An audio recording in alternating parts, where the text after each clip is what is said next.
Puji Tuhan, Shalom semuanya teman-teman, sahabat DPAGB DKI Jakarta, dimanapun kita berada. Malam hari ini kita akan ngobrol-ngobrol lagi bareng sama Bro Ferdinand Butar-Butar. Dan kita akan ngebahas tema besar kita bulan September adalah tentang masa depan. Dan hari ini kita akan ngobrolin tentang true intercourse, artinya hubungan yang benar. Nah, ini dia pembicara kita sudah ada di seberang sana, dan kita akan ajak dia bergabung.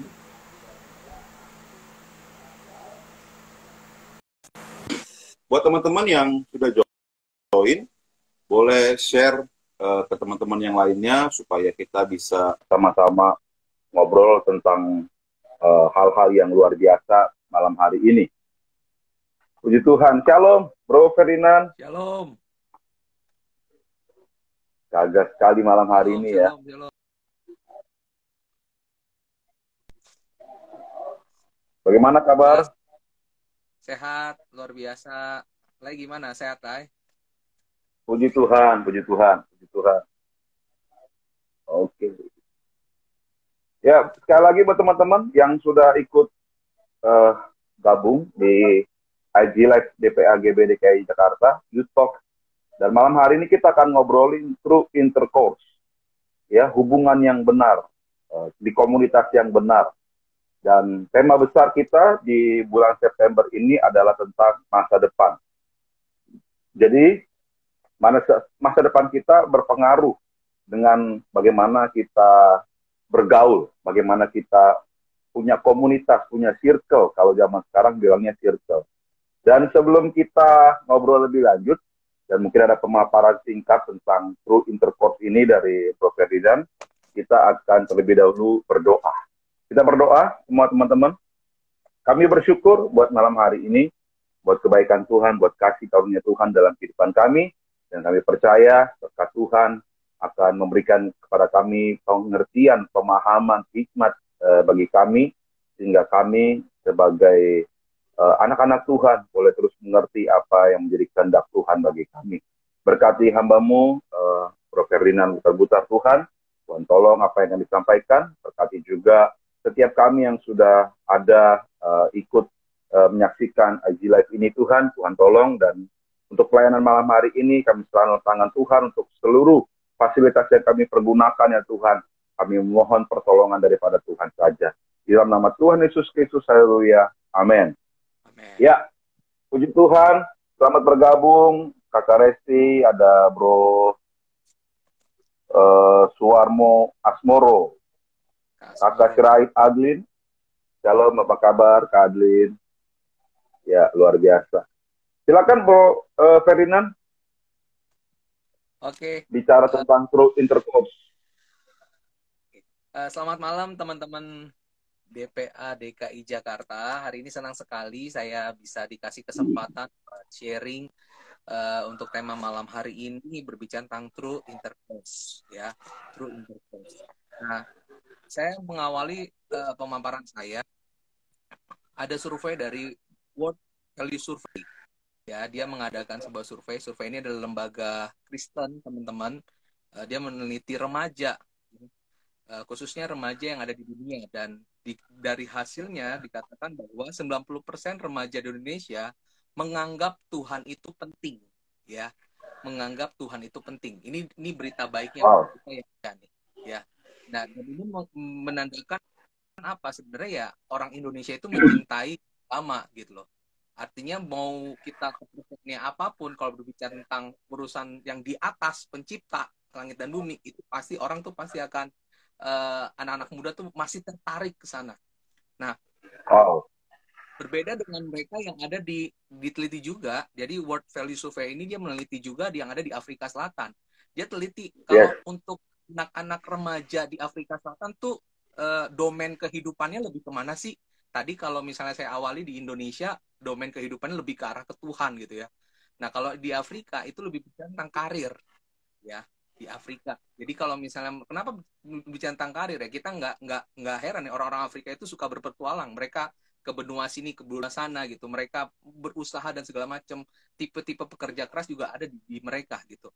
Nah, Ya, ya, sampaikan begini teman-teman, bahwa kehidupan kita ya, di tengah-tengah istilahnya kita masih muda ya, kita butuh memang istilahnya tuh, tadi kalau Bro Cipto udah bilang bahwa kita nggak lepas dari circle gitu. Jadi ada lingkaran pertemanan yang memang nggak lepas ya, mulai dari keluarga kita, mulai dari apa namanya, teman kita dan sebagainya gitu ya.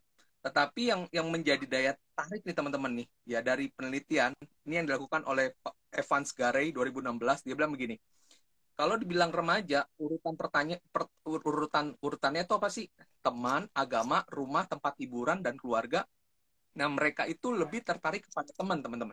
Jadi yang relevan dan oke. penting bagi anak remaja dan pemuda saat ini, ya memang pertemanan itu yang paling relevan dan penting.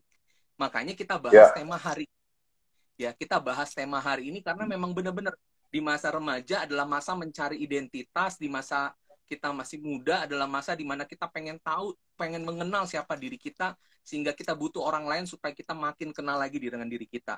Nah, teman-teman, yes, masalahnya begini. Nah, kita juga harus tahu nih, ya, bahwa misalnya dalam pertemanan itu ada level-levelnya, Bro Cipto, ya.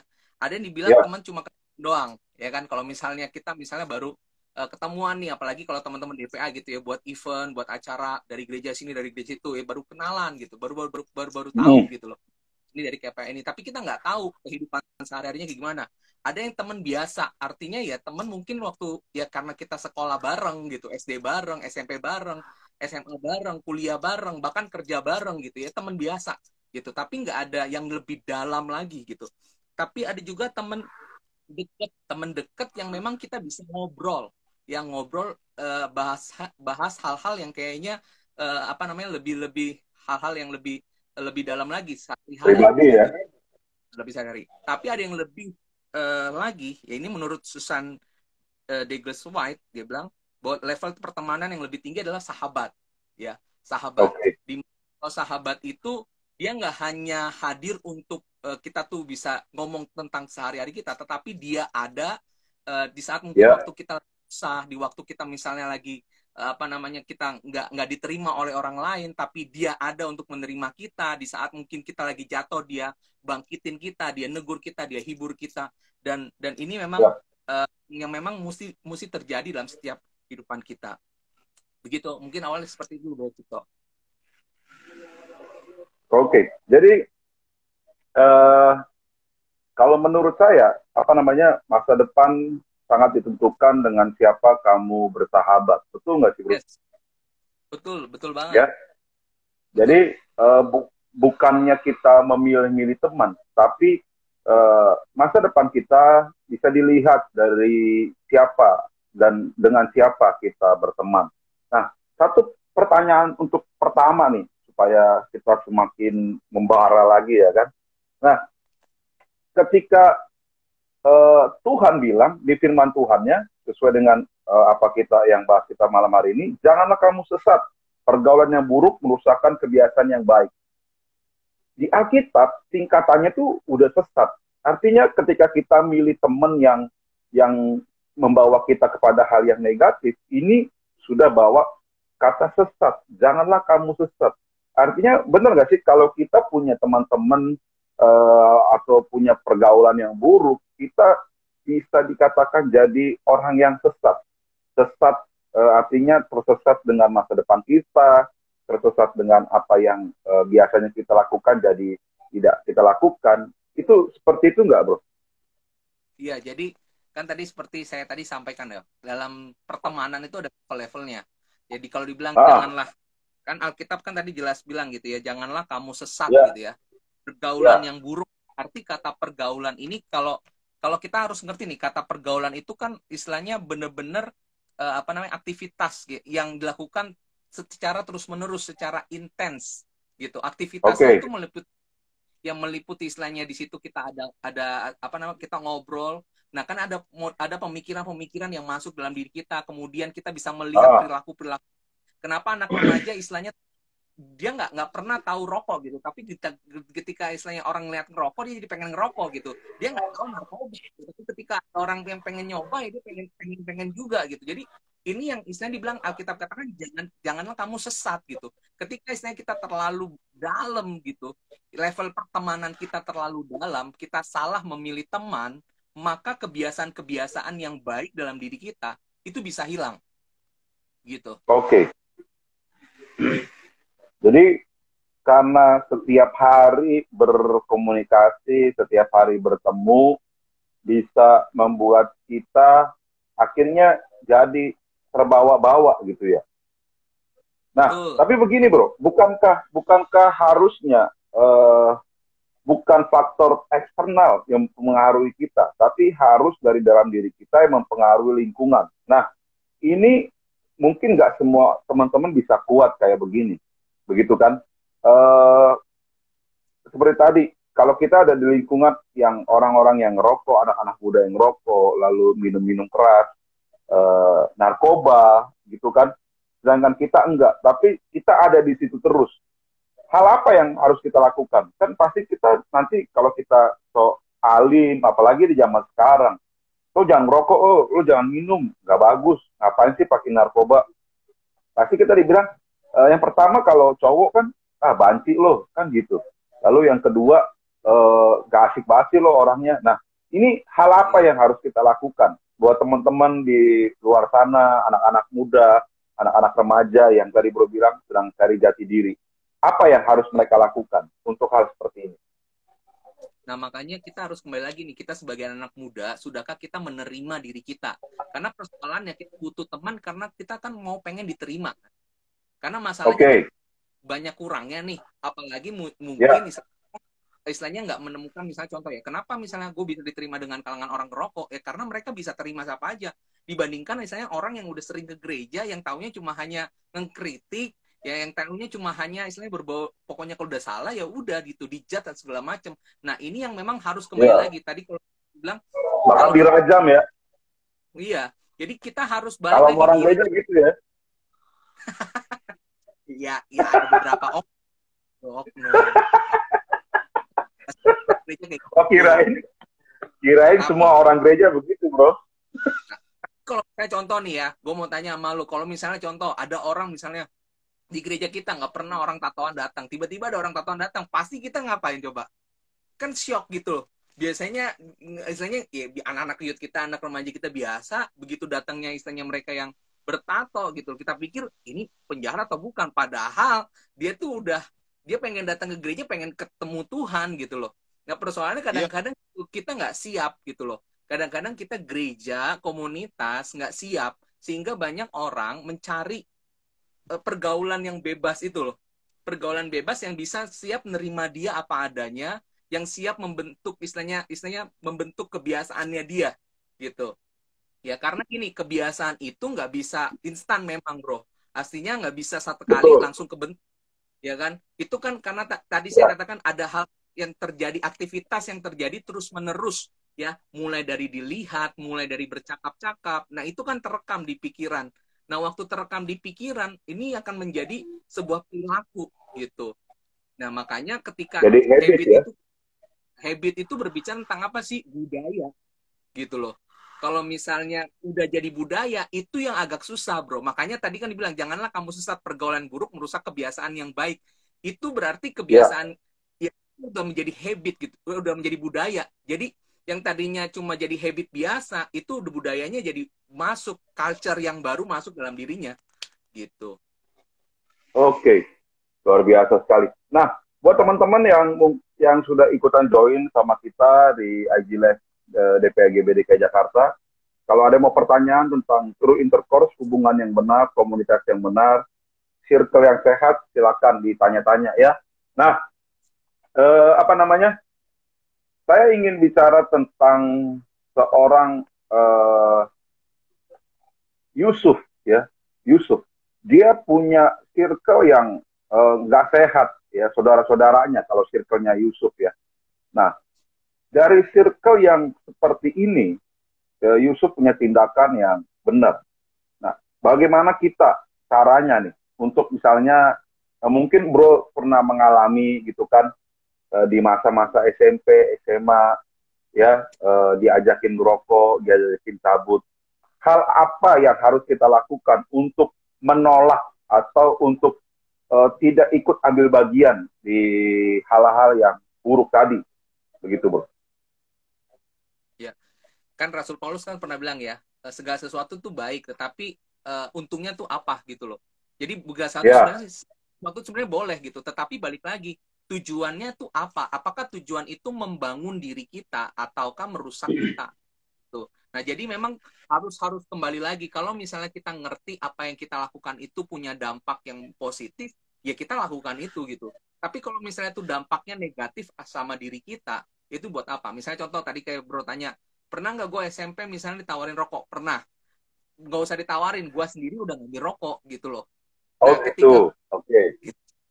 ketika gue ngerokok, nah problemnya apa? Untungnya memang gue bukan orang yang siap untuk menjadi perokok gitu. Oke, Baru ya, baru ngerokok satu batang aja udah batuk gitu. Jadi istilahnya di situ gue masih syukur gitu. Kalau misalnya udah satu batang nggak batuk, mungkin gue lanjutin gitu loh. Tapi persoalannya karena hmm, untungnya masih Tuhan tuh maksudnya masih ngerem gitu ya. Ada keinginan buat gue menjadi perokok gitu. Tapi gue nggak mau ngerokok ya, kenapa? Ada dari tubuh gue yang menolak gitu loh. Ya tadi gue bilang karena hmm, batuk. Tapi ada hal-hal lain. Jadi kebiasaan itu banyak ya. Kebiasaan buruk tuh banyak. Misalnya contoh juga misalnya anak muda nggak mau tuh istilahnya nonton-nonton video yang porno gitu. Tapi kenapa ya? Kalau misalnya dia istilahnya dia tertarik seperti itu. Nah, saya yakin misalnya karena itu kan berawal dari gini. Ini saya bagiin juga nih, Bro ya. Jadi ada 3 ya, komponen untuk kebiasaan. Ini ditulis oleh Charles Charles Duhigg ya. Jadi yang pertama ya, komponen yang membentuk kebiasaan seseorang itu dari cuy atau tanda atau trigger, bukan cuy ya, bukan cuy ya tapi cuy ya, ya. Jadi sebelum rutinitas terbentuk adanya tanda. Ini dipengaruhi oleh apa sih? Waktu, orang, situasi tertentu gitu loh. Situasinya gimana? Ya gue nggak mau nonton BF, tetapi tiba-tiba gue nongkrong di rumah temen gue, terus dia lagi nonton gitu loh kan. Nah persoalannya gue mau tetap di situ atau gue mau pulang aja, atau gue mau pindah ke tempat lain. hmm, Nah kan kadang-kadang ya, begitu. Tentang Yusuf, Yusuf kan keren tuh ya kan. Ketika dia dapat godaan, ya kan dari tante Potifar, dia nggak nongkrong di situ gitu loh. Dia hmm, melarikan diri gitu loh. Meskipun hmm, saya Alkitab katakan sampai bajunya terlepas. Pasti Yusuf udah mau jatuh gitu. Yusuf udah mau jatuh, tetapi dia tidak memilih untuk jatuh gitu ya kan. ya, Jadi ada triggernya dulu nih, ada cuinya dulu. hmm, Kemudian yang kedua yang membentuk kebiasaan menurut Charles Charles Duhigg itu apa? Rutinitas. Jadi segala yang dilakukan berulang-ulang, jadi melihat orang tertentu, kita ngelihat tayangan yang nggak bener gitu ya kan. Padahal itu udah disensor, tapi kita pengen lihat gitu ya kan. Nah, akhirnya apa? Ya udah. Nah, itu membuat suatu kenikmatan gitu dilakukan kembali ya. Makanya yang hmm, terakhir ini apa? Adanya reward. Ketika pengen dilakukan kembali, berarti itu kan menambah ya, ya, menambah rutinitas itu terus menerus sampai dengan menambah itulah yang menciptakan apa? Ketagihan ya. Jadi reward itu ada hmm, kan ketika anak muda nggak bisa lepas gitu loh. Dia nggak bisa lepas dari kebiasaan-kebiasaannya. Kenapa? Karena awal mulai gini, teman-teman kita sebenarnya itu hanya mempertontonkan, memperlihatkan sama kita atau memberitahu sama kita. Tapi persoalannya itu ada di diri kita. Apakah kita mau memutuskan kita mau ikut masuk lebih dalam sehingga istilahnya kebiasaan kita akan berubah menjadi budaya yang baru masuk dalam diri kita, ataukah kita hmm, memang tetap istilahnya punya punya komitmen kuat, punya istilahnya ketetapan sekali enggak ya enggak gitu. Kalau hmm, dalam urusan buruk sekali kita ngelos ya udah ngelos, seperti itu bro. hmm. Oke. Jadi itu ada tingkatan-tingkatannya ya. Jadi kalau biasanya sih kalau di pertemanan kita seringkali kayak seperti terkunci gitu, udah kayak kena lockdown, kita ada di situasi yang hektik ya, yang awkward lah, yang aneh gitu kan. Kita nggak pernah lihat, tapi ketika kita mampir kayak tadi gue bilang, ya kita kayaknya kikuk mau keluar gimana, nggak enak gitu kan. Nanti dibilang Cooper, tapi kalau nggak keluar juga jadi salah juga gitu kan. Nah, di tingkatan-tingkatan pertemanan yang seperti ini yang seringkali eh, banyak anak-anak muda, anak-anak remaja yang tidak memikirkan masa depannya. Yang dipikirkan adalah bagaimana dia menjadi keren. Nah, Iya. saya mau nanya nih bro, bagaimana caranya kita buat teman-teman anak-anak remaja gitu atau anak muda yang mempersiapkan masa depannya mereka dengan komunitas tadi. Hal-hal apa yang harus mereka lihat dari komunitas, misalnya dari circle-nya, dari pertemanannya, hal apa yang harus mereka lihat, hal apa yang harus mereka perhatikan, sehingga mereka bisa menentukan bahwa ini komunitas yang benar, komunitas yang membangun buat saya. Begitu bro. Oke. Ya. Ya, ini karena kita kan kalangan gereja ya. Saya pakai ayat. Amsal Oke, 13:10 dikatakan begini. Siapa bergaul dengan orang bijak menjadi bijak, tetapi siapa berteman dengan orang bebal menjadi malang. Jadi kalau oke, misalnya jadi kita harus mengerti gini. Dari pas di awal kita udah sampaikan bahwa hidup kita ke depan itu ditentukan dengan siapa kita bergaul hari ini. Gitu ya. oke, Jadi ya, misalnya kita misalnya bagaimana caranya supaya kita lebih tahu nih apa yang akan terjadi ke depan, kita harus mm, ngerti bahwa waktu teman dengan dia ya, itu membuat diri saya lebih bijak atau lebih bodoh gitu. ya, Bijak dan Tian itu gini loh. Orang bijak itu bukan dilihat dari istilahnya dia sering baca buku atau misalnya dia tuh tampangnya pinter, kuper dan segala macam, nggak begitu. Tapi orang bijak adalah orang yang bisa memposisikan dirinya. Dia harus menempatkan dirinya tuh seperti apa. Bukan kita nggak boleh bergaul, kita tuh boleh bergaul dengan siapa aja, berteman dengan siapa aja, tapi kita nggak boleh masuk lebih dalam lagi gitu loh dengan ya, kebiasaannya gitu. Kita nggak boleh mengikut sama seperti dia. Karena tadi Amsal katakan kalau kamu bergaul dengan orang bijak, kamu jadi bijak. Tapi kalau kamu bergaul dengan orang bebal, kamu jadi malang. Artinya gini, setiap anak-anak muda itu pasti punya idealisme sendiri ya. Bebal itu kan bisa ya, juga idealisme gitu. Jadi kalau misalnya kan ada ngerasa anak muda, ya gue gini aja nggak apa-apa kok gitu, nggak masalah gitu. Nyokap gue aja nggak ngelarang, bokap gue nggak ngelarang, kenapa lu ngelarang segala macam. Nah model yang kayak begini ya udah gitu. Kita nggak bisa berteman dengan dia gitu. Oh dia cuma jadi teman biasa mm, aja sama dia. Kita nggak bisa jadi sahabat buat dia. Kalau namanya sahabat, sahabat itu kan Alkitab katakan loh, sahabat tuh nggak hanya tuh mau memuji kita, tapi sahabat yang baik adalah dia mau menegur kita loh. Dia mau menegur ya, kita. Lagi dia mau ya. negur kita, dia aja negur dirinya aja nggak bisa. Nah kan itu yang harus harus jadi apa namanya jadi pertanyaan bagi setiap anak-anak remaja saat ini. Oke, ya. Jadi tadi siapa berteman dengan orang bebal jadi akan orang bebal. Artinya siapa yang berteman orang yang suka mengeluh, ya hidupnya suka mengeluh setiap hari, gitu kan. Nah, eh, tentang sahabat, banyak orang yang bilang saya punya sahabat, banyak orang yang bilang saya punya, bahkan pakai bahasa Inggris soulmate, gitu kan, Soulmate. sahabat sejati ya, untuk selama lamanya. Tapi eh, kalau sahabat itu kan harusnya dua sisi ya. Yang Betul. satu bilang juga sahabat, yang satu juga Ya. sahabat. Tapi seringkali kan kita ini kayak cinta gitu kan, bertepuk sebelah tangan. Kita yang ngaku-ngakunya sahabat, kita punya sahabat, tapi yang di sana nggak sahabat. Nah, apa sih ciri-ciri bahwa orang yang dekat sama kita itu benar-benar sahabat, bro? Sehingga kita bisa jadi seperti Daud dan Nathan ya, sahabatan tuh, ya kan? Bahkan apa yang mereka bincangkan itu untuk satu hal yang baik. Nah, yang kayak begini kan susah. Kadang kan banyak eh, sahabat yang mengambil keuntungan dari orang lain, dari diri kita gitu misalnya. Nah, apa sih ciri-ciri sahabat yang sehat jadi kita punya hubungan yang benar, hubungan yang membangun. Oke.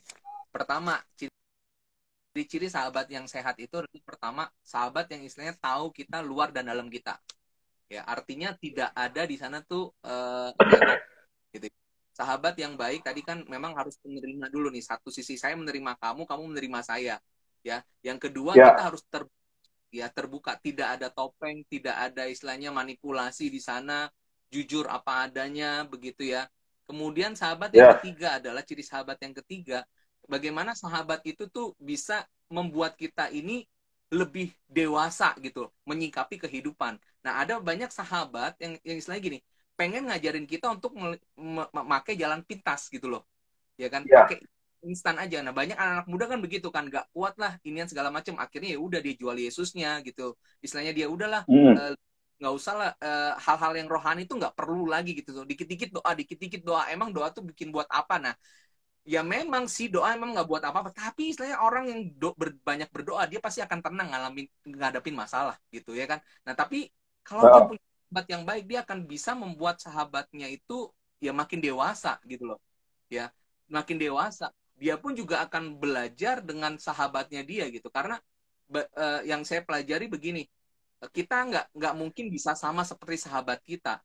Tetapi gini, lewat dengan adanya sahabat gitu ya, sahabat itu akan membuat kita itu menjadi sama serupa dengan Yesus. Sebenarnya tujuannya arahnya ke sana gitu loh.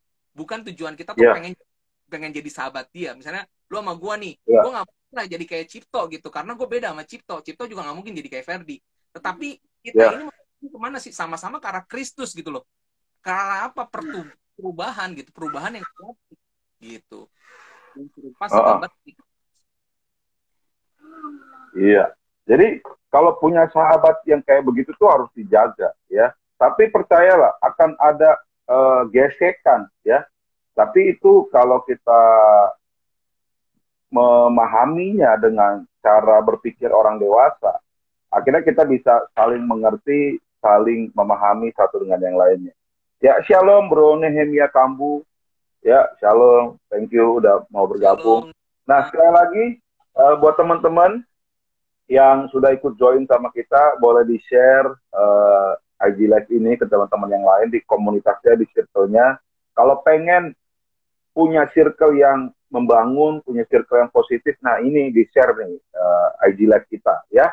Biar kita sama-sama belajar tentang punya hubungan yang benar. Jadi jangan cuma takut karena nggak diterima, lalu jual Yesus ya. Nah, bicara tentang tadi kepercayaan, tentang hal-hal yang rohani. Banyak anak-anak muda, bukan hanya anak muda, tapi orang tua mungkin, orang-orang yang sudah tua, ketika di komunitasnya, ketika ngomongin tentang kekristenan, tentang Yesus Kristus, sepertinya mereka segan. Segan karena menganggap bahwa ini eh, di luar apa yang mereka pikirkan gitu. Seharusnya kalau ngomongin tentang true intercourse, ya mereka pengen dong dibangun dengan hal-hal yang benar sesuai dengan firman Tuhan. Nah, pertanyaannya begini, Bro. Bagaimana caranya supaya kita bisa tetap jadi orang yang membangun, orang yang membagi berkat buat komunitas kita. Jadi jangan cuma ngomongin Yesus Kristus di gereja, tapi di komunitas kita, Bro. Ya. 1 Timotius 4 ayat 12 kan jelas ya. Janganlah menganggap dirimu rendah karena engkau muda. Jadilah teladan bagi orang-orang percaya. Itu jelas banget. Ya, Orang-orang ya, percaya. Artinya orang yang udah percaya sama Yesus gitu. Orang Kristen. Nah jadi kalau orang Kristen ya. yang nggak berubah, kitanya yang dulu jadi teladan. Oke. Gitu. Kita jadi teladan dulu. Artinya ya ya saya tahu maksudnya banyak anak-anak muda akhirnya nggak kuat gitu. Kenapa sih istilahnya gue tuh apa namanya hidup istilahnya dengan keluarga yang nggak support gue, atau mungkin dari tempat pelayanan nggak support gue. Tapi kita harus belajar bahwa kita ini sebenarnya sedang menjadi teladan. Hidup kita ini dilihat oleh jutaan orang gitu loh. Kita tuh misalnya kita kadang-kadang kita nggak ngerasa ya, maksudnya apa yang kita lakukan hal-hal kecil aja sebenarnya itu diperhatiin oleh orang lain loh. Ya. Gitu. Jadi itu kita mesti belajar juga gitu. Kalau mau menjadi teladan, kan Alkitab katakan dengan jelas 1 Timotius 4:12, lewat dari perkataan kita, lewat dari kesucian kita, kesetiaan kita dan sebagainya. Nah, itu kan udah jelas banget. Itu yang relevan banget. Jadi kita harus lakuin apa namanya? Teladan itu ya harus dibuktikan dengan perbuatan kita sehari-hari. Nggak perlu nunggu, misalnya dia udah Kristen dulu, dia udah pelayan dulu, dia ngelakuin nih. Tapi persoalannya kita mau posisi gimana? Kita mau jadi lebih dahulu sehingga dia yang akan malu karena kita yang masih baru, ataukah ya kita sama sekali mau pengen jadi sama kayak dia kayak gitu. Jadi pilihan tetap pada diri sendiri gitu ya.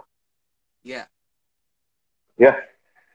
Jadi apa teladan melalui perkataan, melalui pola pikir. di banyak komunitas seringkali kan cara ngomongnya kalau nggak ada kata-kata yang kotor, kalau nggak ada kata-kata yang pakai bego, pakai bodoh gitu kan, tolol, terus Ya. nyebutin nama bapak, ya kan? Kayaknya nggak keren, kayak nggak gaul gitu. Nah, ini gimana caranya supaya bisa kita terhindar dari perkataan-perkataan yang sia-sia gitu kan? Kan perkataan yang sia-sia ini kan nggak ngebangun lah, nggak bikin sejahtera juga. Nah, apa yang Bro sarankan nih buat teman-teman anak-anak muda, buat kita juga mungkin bagaimana caranya untuk menghindari perkataan-perkataan yang begini? Kan circle-nya tuh udah begitu tuh. Jadi kalau nggak ngomongin begitu, kayaknya nggak asik banget, nggak gaul lah. Ya. Kita harus belajar jadi orang yang jadi korbannya gitu, jadi victimnya, bro. Jadi kalau misalnya kadang kalau kita misalnya mau apa menjadi posisi orang jadi pelakunya gitu ya, kalau main film tuh kita jadi aktornya, kita tuh harus jadi orang tuh yang jadi posisinya tuh gue tuh selalu korban. Kalau misalnya gue dikatain, itu tuh gimana rasanya gitu. Bapak gue dikata-katain gitu, terus kemudian kan banyak sebutan-sebutan yang nggak pantas gitu lah. Nah kalau gue menerima yang Hmm. kayak gitu tuh gimana? Makanya Alkitab kan katakan begini loh, kalau kamu mau orang lain perbuat dahulu, perbuatlah dahulu gitu. Jadi jangan mengharapkan orang lain bisa sopan sama kamu, bisa menghargai kamu, kalau kamu nggak menghargai orang lain. Ya memang jujur, Oke. jujur Okay. banget. Memang gini, mayoritas ya untuk hal-hal yang buruk itu kita bakal mudah kita lihat, gampang kita dapat gitu. Tetapi untuk yang Ya. baik itu memang kita mesti selektif gitu. Balik lagi teman-teman, kita harus cari gitu. Ini level pertemanannya harus seperti apa sih? Tadi yang seperti awal tadi saya sampaikan. Hmm. Nah, kan kayak tadi saya bilang tadi, kalau nggak begitu kan nggak keren, nggak asik gitu loh, nggak apa namanya, nggak bisa diterima dengan uh, komunitas kita, dengan apa yang bisa kita ikutin gitu. Nah, saya perhatikan ya anak-anak SD, SMP sekarang, ya begitu omongannya. Nah, yang menjadi perhatian kita adalah banyak orang yang sepertinya cuek aja. Orang berpikir ya udah zamannya.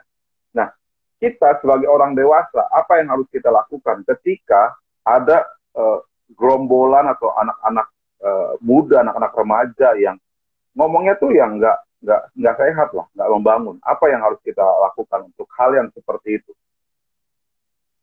Ya, kalau misalnya kita orang yang udah lebih lebih rohani atau lebih dewasa, memang seharusnya kita menegur dengan empat mata gitu ya. Kita nggak mungkin langsung eh, apa sok kayak lawan kesiangan gitu loh. Ketika dia ngomongin yang nggak benar terus bisa samperin kita iniin gitu ya, kita bisa dihajar masa begitu ya. Tapi memang ada waktu lah kalau misalnya tadi kita mau apa namanya bener-bener mau jadi berkat gitu buat lingkungan kita, kita yang harus deketin orang seperti itu ya. Ya. Saya kasihan sih bro, saya waktu pas zaman SMA itu tuh apa namanya saya sekolah di lingkungan Katolik memang, dan saat itu saya dari kelas 2 SMA saya tuh inisiatif untuk buat semacam kayak komsel seperti itu ya, dan ya dari Mm-mm. beberapa orang, dan memang biasanya kalau yang kayak gitu-gitu yang suka ikut banyak kan cewek ya kan.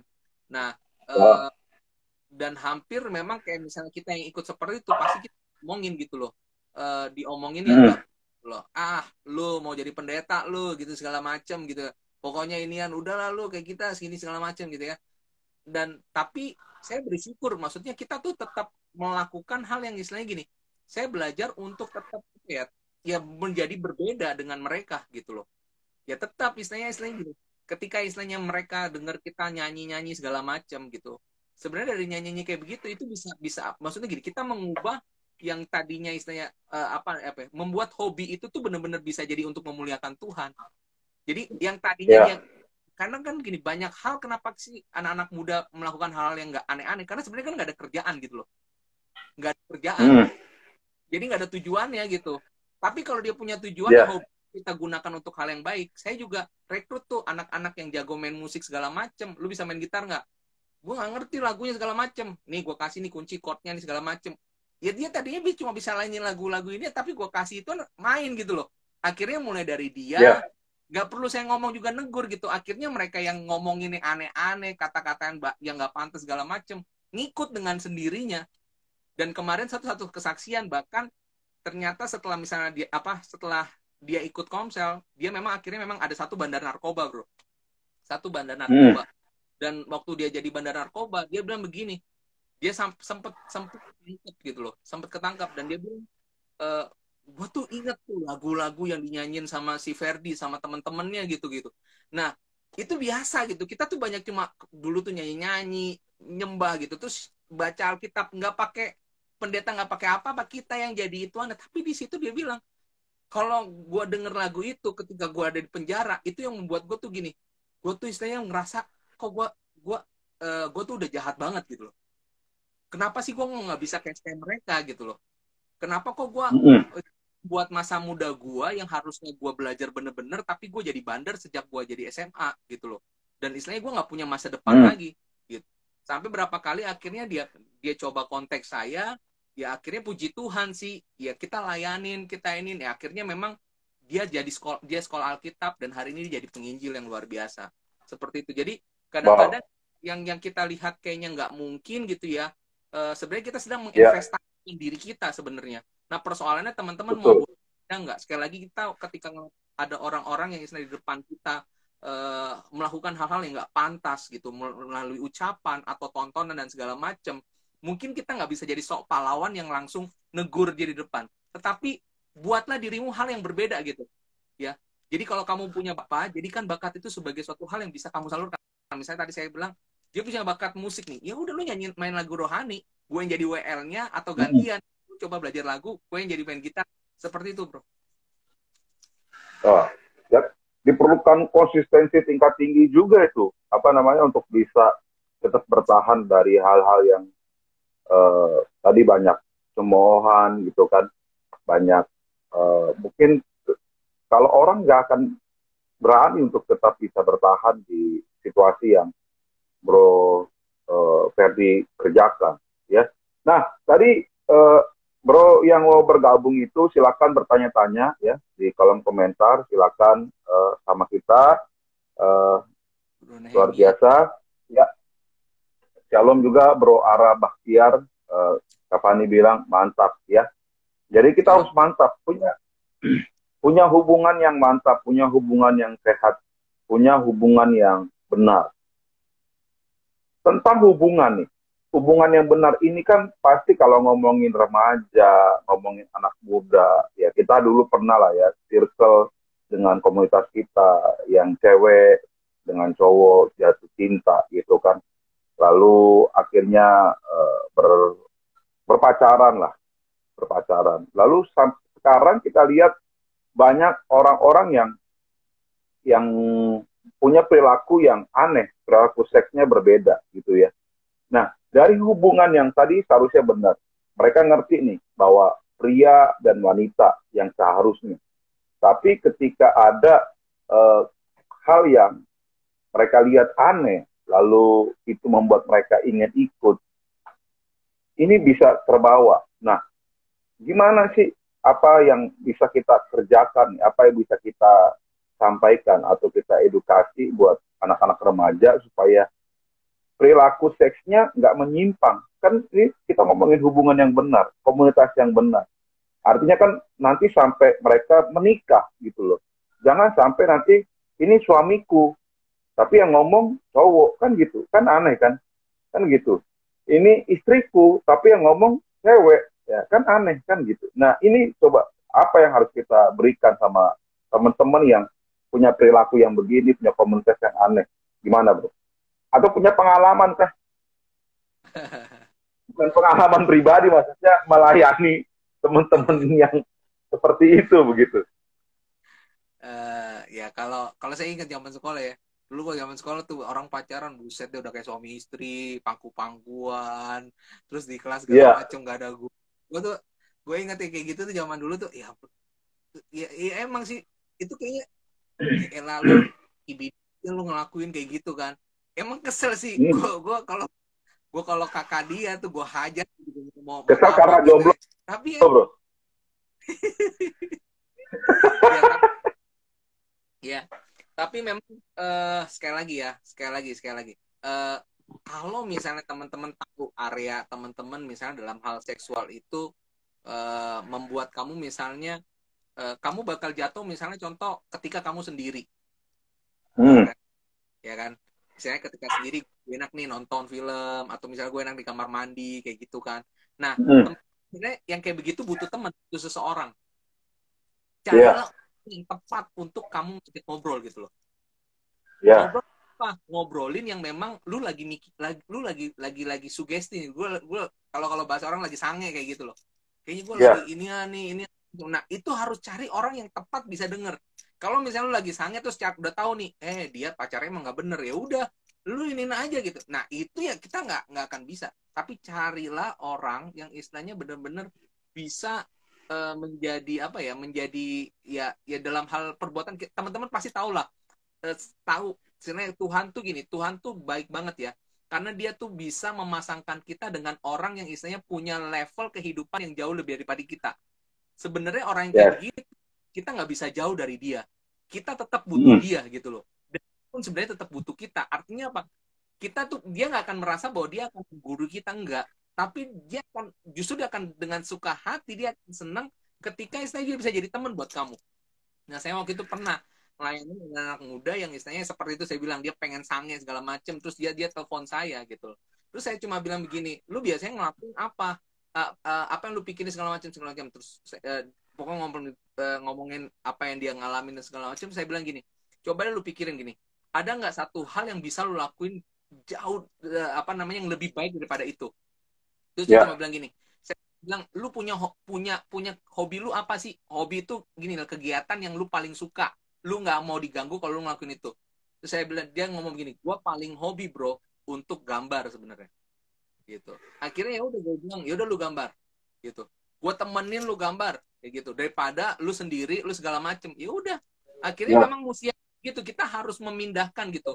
Harus ada yang dipindahkan gitu kebiasaan hal-hal yang udah membuat apa namanya bisa menjatuhkan kita, kita harus cari teman, kemudian cari teman ya salurkanlah itu dengan hal yang lebih baik, salurkanlah itu dengan hal yang lebih baik, seperti itu bro. Oke. Jadi betapa pentingnya memang komunitas ini ya. Penting eh, dengan siapa kita bersahabat, dengan siapa kita bergaul. Kalau dengan orang-orang yang punya open minded yang berpikiran sukses, mau maju, mau terus berjuang, pasti terimbas ya ke kitanya. Nah, ketika kita sudah punya komunitas yang tepat, ketika kita sudah punya circle yang sehat, tapi kenapa kok kayaknya kitanya yang nggak bisa masuk ke dalamnya? Nah, itu bicara tentang apa tuh bro? Kenapa kok kita udah punya circle yang sehat, punya komunitas yang sehat, kayak kita nih di DPA gitu kan? Seharusnya ini komunitas yang sehat, ya kan? Yang membangun gitu. Tapi ada orang-orang yang akhirnya jatuh di lubang yang sama, di hal yang sama yang mereka lakukan, padahal sudah ada di komunitas yang sehat. Apa yang salah sama mereka? Satu ya hal yang salah adalah kita belum bisa membuka diri sebenarnya. Ya artinya gini, kita tuh gini, komunitas ada, tetapi kalau kita nggak bisa buat diri buat komunitas itu kita nggak akan bisa. Ya, saya di tempat saya itu cukup range usianya cukup banyak kan sekarang anak-anak remaja dan agak jauh sebenarnya kadang-kadang anak-anak yang udah dewasa muda masuk ke remaja itu agak susah gitu dan ya caranya gimana nih ngimbanginnya ya Iya, cara yang ngimbanginnya ya kita yang kalau yang masih yang dewasa muda ya harus ketika ada hal misal kita gabung ibadah youth bersama ya kita ibadah youth bersama tapi ada waktunya memang kita harus bisa ngobrol sama orang-orang yang memang dalam sehari-hari ya dengan orang yang dewasa muda supaya misalnya kita juga dapat dia juga dapat jadi mesti ada satu pertama tadi saya bilang membuka diri yang kedua ada ngerasa kebutuhan gitu loh saya butuh mm-hmm. dia butuh dia jadi kalau misalnya nggak ada hal yang seperti itu rasa-rasanya ya komunitas ya tetap komunitas tetapi komunitas itu nggak akan berfungsi gitu loh ya, komunitas itu akan berfungsi kalau misalnya bukan masalah komunitas tapi orang-orang yang di dalamnya Mm. ya kan? Makanya kan kita kan sebenarnya kan ya eklesia gitu orang-orang yang panggil keluar gitu. Ya kita apa? Ya, oke. Nah, berarti artinya perlu dari diri kita untuk bisa masuk dan ngeblend gitu ya ke komunitas yang tadi yang ada. Nah, bicara tentang tadi membuka diri, artinya perlu nggak sih misalnya bagi seberapa perlu buat seorang Ferdinand Butar-Butar mentor? Saya untuk mentor, wah saya mah Ya, perlu banget, ya perlu banget. Jadi kalau mentor itu gini, dalam artian gini, kita nggak bisa menjadikan satu orang doang mentor dalam kehidupan kita. oke. Ya, kalau prinsip saya ya. Karena kalau mentor cuma satu, kita cuma hanya bisa satu ilmu doang. Tapi ilmu-ilmu kehidupan yang lain kita nggak akan dapat. Gitu. Jadi kalau bilang seberapa penting mentor dalam kehidupan saya akan mencari orang-orang yang punya kekuatan yang lebih potensi yang lebih kuat daripada yang saya miliki. Saya akan cari dia dan saya istilahnya ya belajar sama dia gitu loh. Ya memang sih Hmm, dibutuhkan kerendahan hati ya. Maksudnya menyatakan memang saya tuh belum bisa loh. Kadang-kadang kan persoalan kita kan mau mencari mentor itu kan gini loh. Eh, dari yang memang kita tidak bisa menjadi bisa, dari yang bisa sampai-sampai mahir gitu. Ketika saya sampai mahir, kita juga kemudian memultiplikasi lagi, memberikan itu kembali. ya, Ketika kamu ya kan ya, kita kan katakan aku memberikan kamu dengan cuma-cuma, kamu juga harus memberikannya juga dengan cuma-cuma. Nah, sistem mentoring itu ya, sebenarnya seperti itu. Ya, makanya tadi saya bilang ya, itu nggak cukup cuma hanya satu mentor. Itu kalau saya pribadi, saya nggak jadikan sosok satu orang, oh dia jadi mentor saya. Itu mentor saya dalam hal apa? Tapi saya juga punya mentor yang lain loh. Oh dalam hal ini dalam kehidupan saya gitu. Seperti itu bro. jadi penting, sangat penting buat teman-teman ya. Kita perlu punya mentor, perlu di mentoring, perlu kita artinya apa?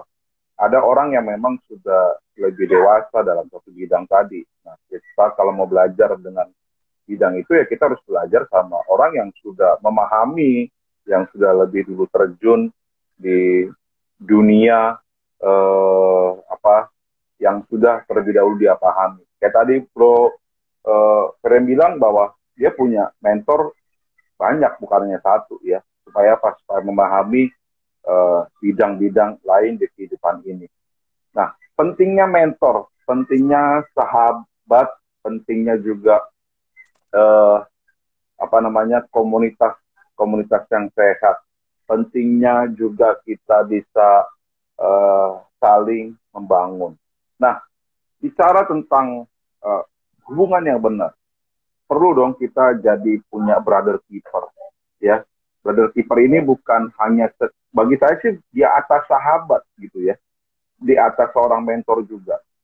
Perlu nggak sih kita punya brother keeper yang tetap setia berdoa sama kita walaupun sudah lama kita nggak komunikasi sama dia. Punya nggak? Bro punya nggak brother keeper dalam kehidupan bro? Ya kalau saya sih lebih punya ibu rohani ya. Ibu rohani. Jadi beberapa ibu rohani itu bukan hanya orang tua saya ada punya ibu rohani, saya jarang nggak ketemu dia gitu ya, tapi beberapa hal kadang-kadang dia asalnya yang lebih hebat tuh gitu brother kita tuh dia tuh bisa tahu saya lagi ngapain gitu. Saya juga mungkin saya lagi tersesat atau misalnya inian gitu, dia ingetin saya kamu gini gini gini gini. Oh iya gitu, jadi saya di situ tuh yang langsung tak gitu loh, saya tuh langsung Iya, nggak boleh apa namanya lupa diri gitu loh, saya hmm, harus balik seperti itu. Jadi emang perlu gitu ya. juga brother keeper tuh perlu gitu. Iya, karena kan kita saling menjaga, saling menopang, walaupun tidak harus selalu bersama-sama, gitu kan. Nah, seberapa apa namanya sering sih kita atau Bro nih, Bro melihat ada hal-hal yang aneh di komunitas, mungkin di gereja juga ada orang-orang yang tidak mau masuk ke dalam circle yang sehat, selalu mau ada di luar dan jadi orang-orang yang mengambil sikap jadi oposisi. Nah, itu apa yang mau kita kerjakan nih sama nih orang kayak begini? Apa yang mau kita kerjakan ya? Pertama, Ya, teman-teman, kita nggak jadi sama seperti dia. Jadi istilahnya warna kamu harus jadi warna kamu dulu. Ya, ya justru ya dalam kehidupan harusnya memang kadang-kadang ya mereka tampil sebagai lawan kita, ya. Tetapi saya percaya maksud lawan itu sebenarnya untuk membuat kita menambah energi lagi. Kadang-kadang kan kita ngerasa energi kita udah kuat nih, tetapi Ya. dalam hal beberapa aspek sebenarnya kita belum kuat, punya kekuatan itu tapi kita nggak punya. Tuhan Ya. izinkan orang yang seperti oposisi itu untuk membuat kita gini, kita itu bagaimana caranya bisa menghadapi dia, gitu loh. Nah ini kan Oke. untuk respon yang benar dalam diri kita. Kalau nggak ada Ya. oposisi, kita nggak akan kelihatan nih respon kita tuh benar atau salah, gitu. Tapi itu Betul, tadi betul. satu, kita harus punya warna dulu. Warna kita udah kita tetapkan, kita harus jadi warna seperti itu. Kemudian kita tetap ya udah, kalau dia mau jadi oposisi dalam gereja, ya silakan gitu loh. Ya saya juga dalam gereja pun juga ada begitu. Istilahnya ya kami kebetulan gerejanya kebanyakan gereja anak muda. Jadi mayoritas anak-anak remaja pemuda gitu loh. Dan hampir Ya. semua anak remaja pemuda gitu. Terus ada anak remaja pemuda juga dia nggak mau masuk pelayanan tapi rajin ibadah. Sukanya komentar dan segala macam gitu loh. Ya saya bilang, ya udah nggak gitu, istilahnya ya kita tetap berkembang, kita harus gereja itu punya gitu loh. Justru kalau nggak ada di komen nih kita nggak akan bisa memperbaiki diri dong. Ya ada aja misalnya Ya. nyanyi jelek banget sih gitu segala macam, jadi dia nggak ngomong langsung kita, dia ngomong dari yang lain atau dia nulis status dan sebagainya. Nah itu kan suatu bentuk oposisi gitu loh, dia Ya. menyinyir dari kita gitu. Tapi ya istri nih, kalau kita istrinya kenal, kita katakan ya siapa yang bertahan sampai kesudahannya dia yang menang gitu loh. Jadi persoalannya Oke. tahannya tuh seperti apa nih? Bertahannya bukannya dengan gitu, udah nahan diri, tapi bertahan dengan kamu harus punya warna, warna kamu dan terus-menerus kembangkan gitu loh. Jadi mungkin siapa tahu memperbarui kita gitu. Oke. Jadi harus punya warna, punya konsistensi, punya komitmen. Selamat bergabung, Bapak Christian Pangemana. Jauh sekali beliau ini, ada di atas gunung, ya, di daerah Manado sana. Apa kabar di Manado, bro? Ya, puji Tuhan. Nah, buat teman-teman sekali lagi yang mau bertanya, ya, silakan langsung aja chat di kolom komentar, nggak usah malu-malu, ya. Eh, Mungkin ada pertanyaan-pertanyaan yang sensitif, ya boleh aja, silakan, ya. Dan mengingatkan buat teman-teman semuanya bahwa kita akan sering live setiap hari Selasa, ya. Di IG Live kita di DKI Jakarta, YouTube, dan bulan September ini kita ngobrolin tentang masa depan, ya, masa depan. Dan hari ini malam ini kita ngomongin True Intercourse dengan narasumber kita, Bro Ferdinand Putar-Putar. Ya, jadi banyak hal tadi yang sudah kita bicarakan, betapa pentingnya seorang mentor, brother keeper, sahabat, lalu bagaimana kita harus memilih seorang teman, kita harus ada di komunitas yang sehat. Ketika ada di komunitas yang sehat, kita harus buka diri, open your mind, open your heart, gitu ya, supaya kita bisa ngeblend sama mereka dan kita bisa jadi orang yang lebih sukses, punya masa depan yang gilang gemilang, gitu kan. Jadi bukan cuma sekedar kata-kata saya punya masa depan yang gilang gemilang. Masa depan kita ditentukan dengan siapa kita bergaul hari ini. Masa depan kita, bagaimana cara kita bergaul, bagaimana cara kita berkomunitas, ya, itu dia. Nah, dan mengingatkan kembali buat teman-teman bahwa kita punya channel YouTube DPA GBI DKI Jakarta TV. Silakan di subscribe. Ada banyak konten yang bisa membangun teman-teman di sana. Bisa di like, bisa kasih komentar yang membangun. Mungkin kurang ini, kurang itu, silakan. Kalau bisa di share ke komunitasnya yang lain. Nah bro, terakhir nih bro, mungkin ada quote tentang true intercourse buat kita. Nanti setelah itu Bro Ferdinand tutup doa buat kita dimanapun kita berada. Oke. Saya paling memberikan tips ya, tips bagaimana kita sebagai anak-anak muda bisa membina pergaulan. Ya, pertama kita boleh siapa aja, tetapi kita harus selektif dengan siapa yang menjadi teman yang bisa, teman dekat, sahabat yang kita ya, selektif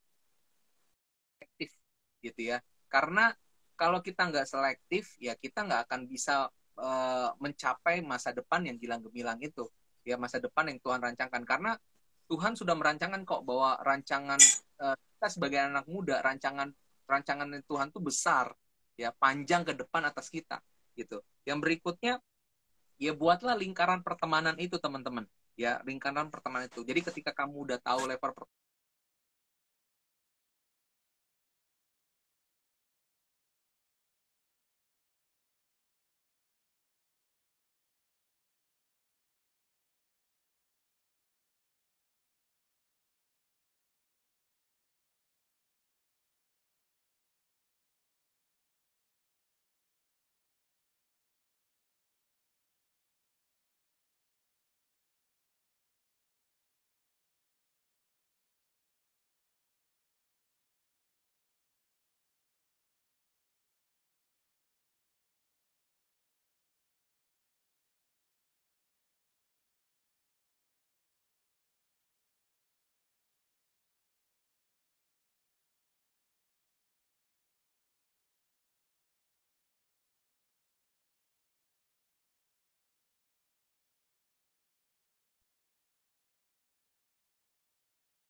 supaya supaya kita ini menjadi anak-anak muda yang dipersiapkan Tuhan, ya, yang lebih indah lagi. Kira-kira seperti itu, Bro Cipto.